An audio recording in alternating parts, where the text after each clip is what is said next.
کوم عددونه له شپږو غټ دي؟ تاسو هماغه عددونه انتخاب کړئ. ټول عددونه باید له شپږو سره پرتله کړو. نو هغه عدد چې له شپږو څخه غټ دي بیا هغه وي چې د شپږو ښي خواته دي. څنګه چې معلومیږي عددونه د شپږو ښي خواته په تلو غټیږي. شپږ، اووه، اته، نه، لس.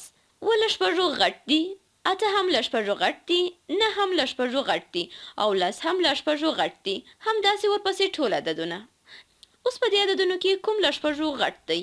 ښه نو ګورو چې لس د شپږو ښی خواته دی، اته هم د شپږو ښی خواته دی، خو څلور د شپږو کیڼ لور ته دي. نو څلور د شپږو نه کوچني دي. ښه نو دا دواړه عدده یا هم دواړه انتخابه هغه عددونه دي چې له شپږو غټ دي. دې عددونو کې کوم له شپږو واړه دي؟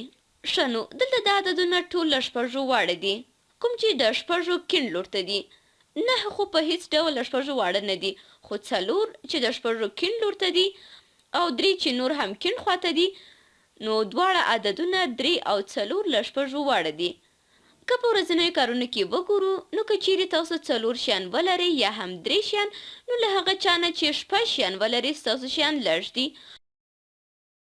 او یا هم که چیرې لس کیلې ولرئ نو ستاسو کیلې ډېرې دي له هغه چا نه چې شپږ کیلې لري.